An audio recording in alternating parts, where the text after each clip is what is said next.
ஓம் நம சிவாய. இந்த நேரத்தில் உலகம் மிக வேகமாக நகர்கிறது. கண்கள் எங்கும் ஓடுகின்றன, மனம் எங்கும் சிதறுகிறது. உடல் ஒரு திசையில், ஆன்மா இன்னொரு திசையில். மனிதன் தனக்குள்ளே ஒரு போராட்டத்தில் இருக்கிறான். அதே நேரத்தில் கைலாசத்தின் அமைதியில் நான் சிவன் தியானத்தில் அமர்ந்திருக்கிறேன். என் கண்கள் மூடியிருக்கின்றன, ஆனால் என் கவனம் மனித மனத்தின் குழப்பத்தில் இருக்கிறது. மகனே, நான் உன்னை குற்றம் சொல்ல வரவில்லை. நான் உன்னை பயமுறுத்த வரவில்லை. நான் உன்னை விழிப்படையச் செய்ய வருகிறேன். நீ இன்று ஒரு பழக்கத்தில் சிக்கியிருக்கிறாய். அதை நீ சாதாரணம் என்று நினைக்கிறாய். ஆனால் அதன் விளைவை நீ உணரவில்லை. மகனே, உடலுக்கு ஒரு ஆசை இருக்கலாம், அது இயற்கை. ஆனால் அதே ஆசை உன்னை கட்டுப்படுத்தினால் அது அடிமைத்தனம். வேதங்கள், உபனிஷத்துகள், சாஸ்திரங்கள் ஒன்றாக சொல்வது இதுதான். விந்து வெறும் உடல் திரவமல்ல, அது ஆன்ம சக்தியின் அடர்த்தியான வடிவம். அதை அலட்சியமாக வீணடித்தால் உன் உடல் மட்டுமல்ல, உன் மனம், உன் தெளிவு, உன் ஆன்ம வலிமை எல்லாமே மெதுவாக சிதறுகிறது.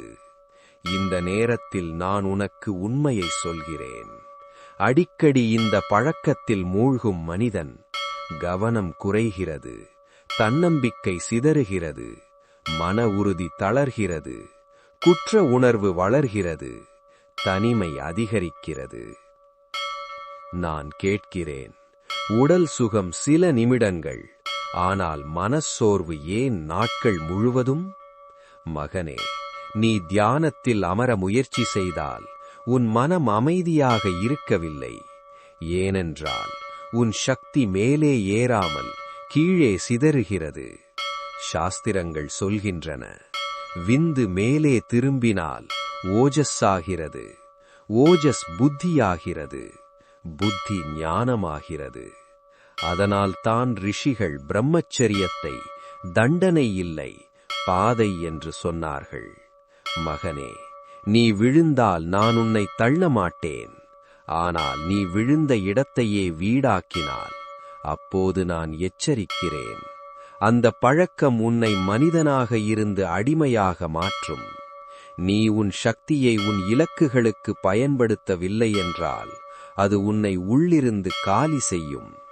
மகனே, இதிலிருந்து வெளியே வர ஒரே வழிதான் சுயகட்டுப்பாடு. உடலை உழைக்கவை, மனதை தியானத்தில் வை, கண்களை கட்டுப்படுத்து, தனிமையை குறை, நோக்கத்தை பெரிதாக்கு. நான் சொல்கிறேன், சக்தியை அடக்காதே, அதை உயர்த்திக்கொள். மகனே, நீ பலவீனமானவன் அல்ல, நீ வழி தவறியவன் மட்டுமே. உன் சக்தியை வீணடிக்காதே. உன் உடல் உன் கோவில், உன் சக்தி உன் தீபம். அதை நீயே அணைக்காதே. நான் சிவன், நான் அழிக்கும் தேவன் அல்ல, உன்னை உள்ளிருந்து உயர்த்தும் தேவன். இன்று நீ ஒரு முடிவை எடு. அடிமையா அல்லது ஆத்ம சக்தியா?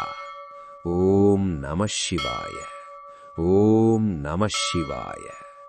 ஓம் நம சிவாய.